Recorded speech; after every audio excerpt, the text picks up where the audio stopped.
The door slammed open, and my niece's wide-eyed gasp sliced through the air like a knife. Sophie's lips froze against mine, her breath warm and ragged, as we stood tangled in each other's arms in the dim glow of my apartment. I didn't move. I didn't care because in that moment the world could burn and I'd still choose her. Elena Martinez had spent her life building walls. At 32, she was the kind of woman who walked into a room and commanded it without trying. Sharp blazer, sharper wit, and a smile that could disarm or destroy depending on her mood. A high school English teacher in Brooklyn, she'd crafted a life of quiet control. Lesson plans, coffee runs, and family dinners where she dodged questions about her love life with practiced ease. Her family, traditional and tight-knit, assumed she was too busy for romance, and she let them believe it. It was easier than explaining why her heart raced for women, not mean a truth she'd buried deep, even from herself until Sophie. Sophie Carter was chaos in human form. At 28, she was a freelance photographer with a laugh that could light up a room and a habit of diving headfirst into everything love, art, trouble. Her blonde hair was always a little messy, her green eyes too bright, like she saw the world in colors no one else could. She crashed into Elena's life 6 months ago at a gallery opening, spilling wine on Elena's shoes and apologizing with a grin that made Elena forget how to breathe. From that night they were inseparable. A secret flame burning in stolen moments, late-night texts, clandestine coffee dates, and kisses in the shadows of Elena's apartment. But secrets, Elena knew, had a way of unraveling. And tonight they unraveled spectacularly. It was a Friday evening, the kind where New York hummed with possibility. Elena's apartment, a cozy fifth-floor walk-up with fairy lights strung across the windows, felt like a sanctuary. Sophie was sprawled on the couch, her camera resting on the coffee table, her dress slipping off one shoulder as she teased Elena about her obsession with annotating books. "You're such a nerd," Sophie said, her voice low and playful, tugging Elena closer by the hem of her blazer. Their lips met, soft at first, then hungry, the kind of kiss that made time irrelevant. Elena's hands found Sophie's waist, pulling her closer, the world fading to nothing but the heat between them. That's when the door burst open. "Elena, oh my God." The voice belonged to Mia, Elena's 16-year-old niece, who stood frozen in the doorway, her backpack slipping from her shoulder. Her dark eyes, so like Elena's, were wide with shock, her mouth open as if she couldn't process what she was seeing. Mia wasn't supposed to be here, she was supposed to be at a sleepover. But there she was, staring at her aunt kissing a woman she'd never met. Elena's first instinct was to pull away, to hide, to stammer an excuse. But Sophie's hand tightened on hers, grounding her. And something in Elena snapped, not fear, not shame but defiance. She didn't let go. She didn't step back. She looked at Mia, her heart pounding, and said, "Mia, this is Sophie." Sophie, to her credit, didn't flinch. She offered a small, awkward wave, her lips curving into a nervous smile. "Hi, Mia. Nice to meet you." Mia's face was a storm of emotion, shock, confusion, maybe even betrayal. She stammered, Forgot my charger. I just came to grab it." I didn't know." Her voice trembled, and before Elena could say anything, Mia grabbed her charger from the counter and bolted out the door, leaving it swinging open behind her. The silence that followed was deafening. Sophie let out a shaky laugh, running a hand through her hair. "Well, that was dramatic." Elena sank onto the couch, her mind racing. Mia was her brother's daughter, the kid she'd babysat, taken to museums, helped with homework. Mia, who looked up to her. Mia, who now knew her secret. The weight of it pressed against Elena's chest, but Sophie's hand on her shoulder pulled her back. "Hey," Sophie said softly, sitting beside her. "She'll be okay. Kids are resilient. And you?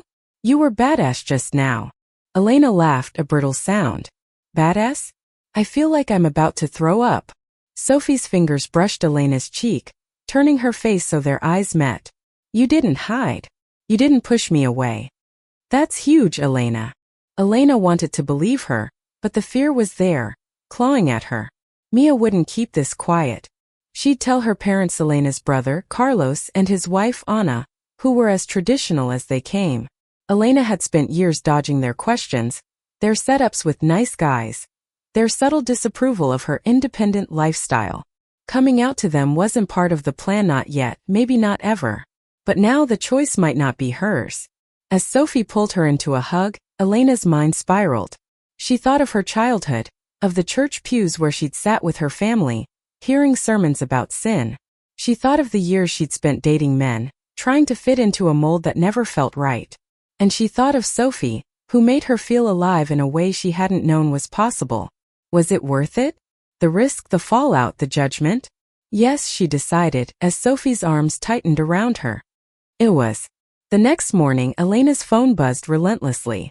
Text from Mia. I'm sorry I ran. Can we talk? And then, I didn't tell Mom and Dad. I swear. Relief flooded Elena, but it was tempered by dread. She needed to face Mia to explain to make sure she was okay. But what could she say? How do you tell a teenager that the aunt she idolized has been hiding a part of herself? Elena met Mia at a coffee shop near her school, a neutral space where they could talk without the weight of family looming. Mia sat across from her, clutching a latte, her eyes red-rimmed like she hadn't slept. I didn't mean to barge in, Mia started, her voice small. I didn't know you were. You know. Gay, Elena said, the word feeling both heavy and liberating. I'm gay, Mia. And Sophie. She's my girlfriend. Mia nodded, staring into her coffee. Why didn't you tell me? Elena's throat tightened. I was scared. Not of you, but of everything. My family, my job, what people would think. I've spent so long hiding it, I didn't know how to stop. Mia looked up, her expression softening. You don't have to hide from me. I mean, it's weird, but I just want you to be happy. Elena reached across the table, squeezing Mia's hand. You're a good kid, you know that? Mia smiled a little shyly. Yeah, well, you're a cool aunt. Even if you're like, secretly a romantic or whatever. They laughed, and for a moment Elena felt lighter. But she knew this was just the beginning. Mia might be okay, but her parents wouldn't be. And Sophie was waiting for her to decide how much of herself she was willing to show the world. As they left the coffee shop, Elena's phone buzzed again. A text from Sophie. I'm proud of you. Whatever happens, I'm here. Elena smiled, her heart aching with something like hope. Maybe, just maybe, she could do this. The air in Elena's apartment felt heavier now, as if Mia's discovery had left an invisible weight behind. Sophie sat cross-legged on the floor, sorting through photos from her latest shoot, her presence a quiet anchor in the storm of Elena's thoughts. But Elena couldn't shake the feeling that her carefully constructed life was about to crack wide open. Elena spent the next few days on edge, waiting for the other shoe to drop. Mia had promised not to tell her parents, but secrets had a way of slipping through the cracks in her family. Carlos and Anna were loving but rigid, their world built on tradition and expectation. Elena had always been the outlier, the unmarried sister, the teacher who lived alone in the city, the one who didn't quite fit. Coming out to them felt like stepping off a cliff. Sophie, sensing her tension, tried to keep things light. She'd show up at Elena's apartment with takeout, regaling her with stories of her latest photography gig, snapping candids at a wedding, chasing light in Central Park. You should come with me next time, Sophie said one evening, her head resting on Elena's lap. You'd love the chaos of it. Elena smiled, running her fingers through Sophie's hair. You're the chaos I can barely handle. Sophie grinned, but her eyes were serious. You don't have to handle it alone, you know. Whatever's coming, we'll face it together. Elena wanted to believe her, but the fear lingered. She'd seen what happened to others who came out in her community: whispers, sidelong glances, outright rejection. She'd heard her parents' hushed conversations about those people, their voices thick with judgment. She'd internalized it all, building walls around her heart until Sophie came along and started tearing them down. The breaking point came a week later, at a family dinner at Carlos and Anna's house in Queens. Elena had been dreading it, but Mia had insisted she come, her texts full of cryptic encouragement. It'll be fine. Just be you. Elena arrived with a bottle of wine and a knot in her stomach, her mind replaying every possible way this could go wrong. The dinner started normally: Anna's famous empanadas, Carlos cracking dad jokes, Mia texting under the table. But Elena could feel Mia's eyes on her, watching, waiting. Halfway through the meal, Mia blurted out, "So Elena, how's Sophie doing?" The table went quiet. Carlos frowned, his fork pausing mid-air. Sophie? Who's Sophie? Elena's heart stopped. She shot Mia a look, but Mia just raised her eyebrows as if to say go for it. Elena took a deep breath, her hands trembling under the table. Sophie's. My girlfriend. The silence was suffocating. Anna's smile froze and Carlos set his fork down, his face unreadable. Your girlfriend, he repeated, the word sounding foreign in his mouth. Yeah, Elena said, her voice steady despite the panic clawing at her. I'm gay. I've been seeing Sophie for a few months now. Anna's hand went to her necklace, a nervous habit. Elena, are you sure? I mean, You've always been so private, Elena finished for her. I know. I didn't know how to tell you. I was scared you'd react. Like this. Carlos leaned forward, his voice low. Like what?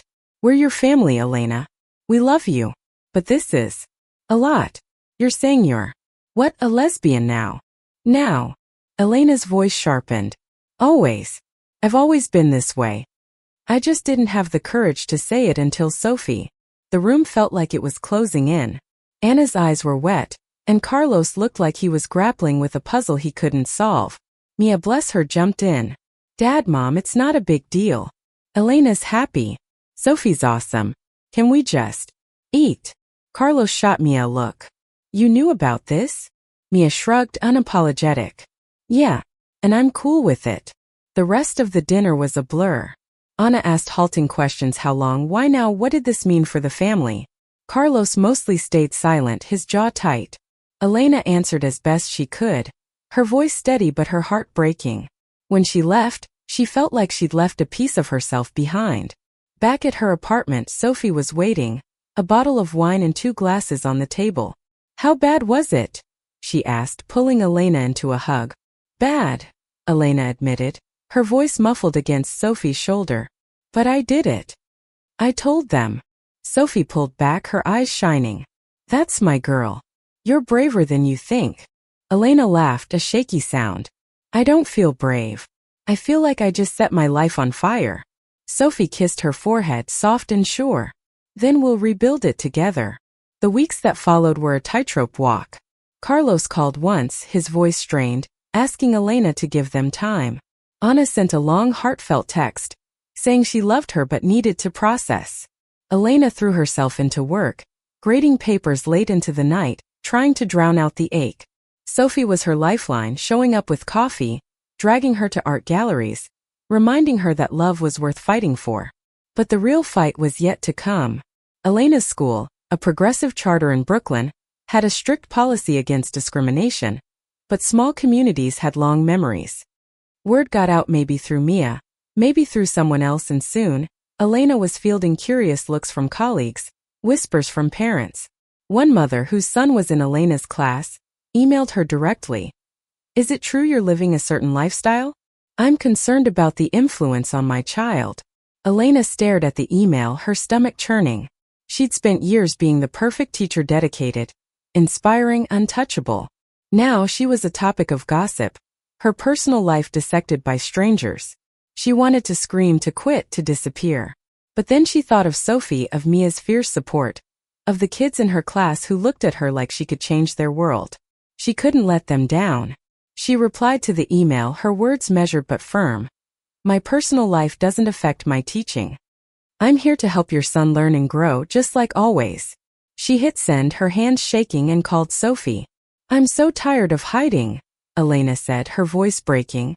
But I'm scared I'm not strong enough for this. Sophie's voice was fierce through the phone. You are. And I'm right here with you, okay? Every step. Elena hung up, her heart full and heavy. She didn't know what was coming, but for the first time she felt ready to face it. Elena stood in front of her classroom, chalk dust on her fingers, her voice steady as she discussed The Great Gatsby. But her mind was elsewhere, in the email from the principal, requesting a meeting about recent concerns. The whispers were growing louder, and Elena felt like she was standing on a fault line, waiting for the ground to split. The meeting was scheduled for Friday afternoon, and Elena spent the week preparing, her nerves fraying. Sophie tried to keep her grounded, cooking dinner in Elena's tiny kitchen, her laughter filling the apartment. You're overthinking it, Sophie said, stirring a pot of pasta. You're an amazing teacher. They'd be idiots to let you go.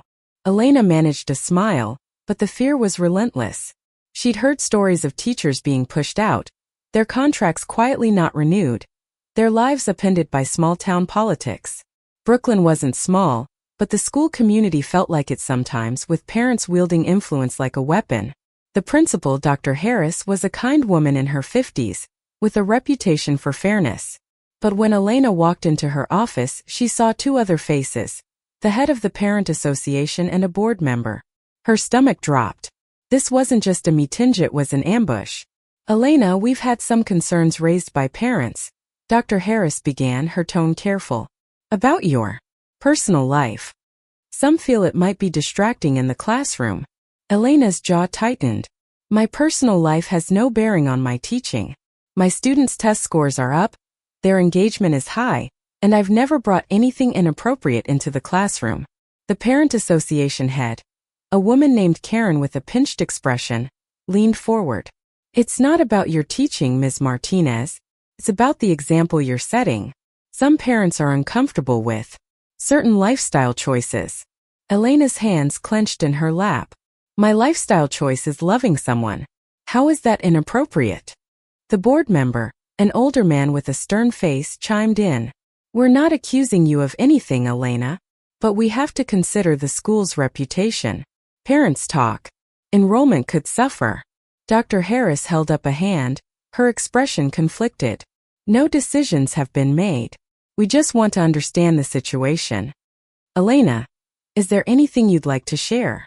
Elena took a deep breath, Sophie's voice echoing in her mind. You're braver than you think. I'm gay, she said, her voice clear. I'm in a relationship with a woman named Sophie. It doesn't change who I am as a teacher or a person. If parents have a problem with that, it's their issue, not mine.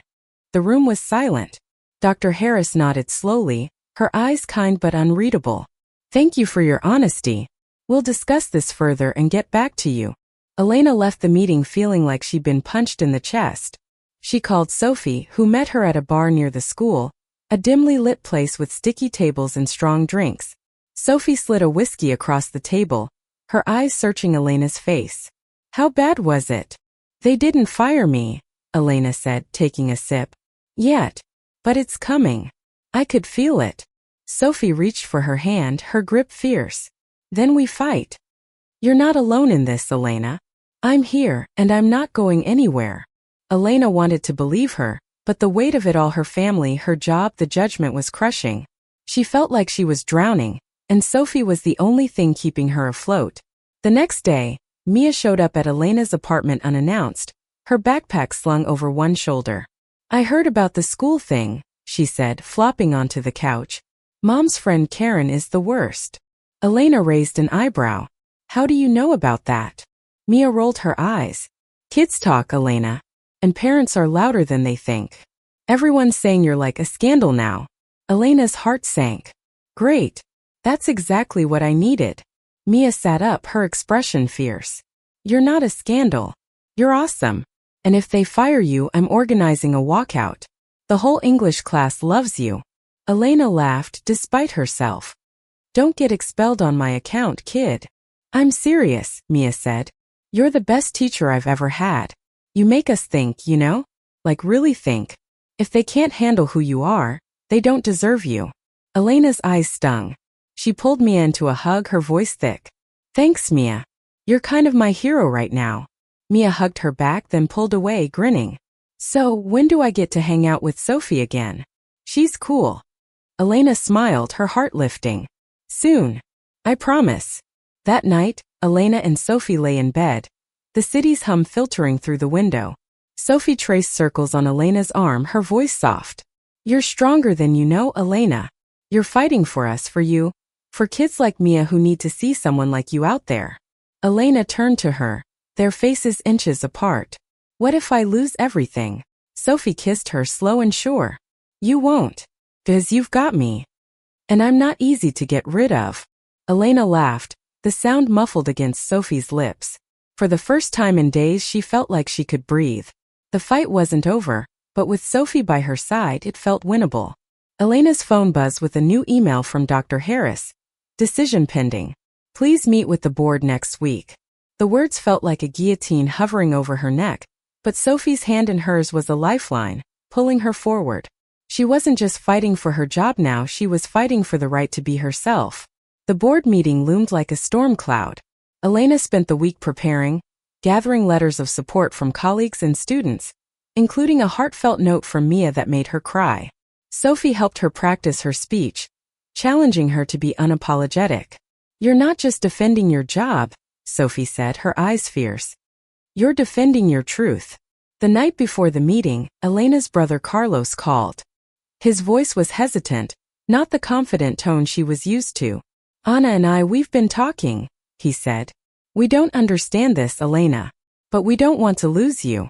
Can we meet, Sophie?" Elena's breath caught.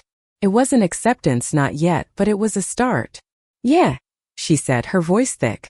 "You'll love her." The board meeting was held in a sterile conference room, the air thick with tension. Elena stood before the board, her hands steady, her voice clear. "I've been a teacher for 10 years, she began. "I've poured my heart into this job, into these kids. My personal life-me relationship with Safito hasn't changed that. If anything, it makes me a better teacher because I'm finally living honestly. I'm showing my students what it means to be true to yourself, even when it's hard." Karen, the parent association head, scoffed. "This isn't about honesty. It's about appropriateness. Parents have a right to know who's teaching their kids." A board member nodded. "We've received complaints. We have to consider the school's image." But Dr. Harris leaned forward, her expression thoughtful. "We've also received letters, dozens of them, from students, parents, and staff, praising Ms. Martinez's dedication. One student, Mia Martinez, wrote that Elena is the reason she believes in herself. That's not nothing." Elena's heart swelled. She thought of Mia, of Sophie, of the life she was fighting for. "I'm not asking for your approval," she said, her voice firm. "I'm asking for the chance to keep doing my job. If you can't trust me to do that because of who I love, then that's your failure, not mine." The room fell silent. "Dear." Harris promised a decision by the end of the week, and Elena left feeling like she'd laid her soul bare. That weekend, Elena took Sophie to meet Carlos and Anna. It was awkward at first, stilted small talk, nervous glances. But Sophie, true to form, won them over with her warmth, her stories, her easy laugh. By the end of the night, Anna was showing Sophie old family photos, and Carlos was asking about her photography. It wasn't perfect, but it was progress. Mia pulled Elena aside, grinning. "Told you they'd come around." Elena hugged her, her voice soft. "You're trouble, you know that?" "The best kind," Mia shot back. On Monday, Dr. Harris called Elena into her office. "The board voted," she said, her face unreadable. "You're staying.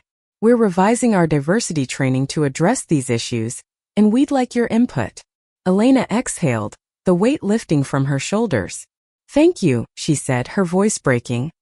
"I won't let you down." Dr. Harris smiled. "You never have."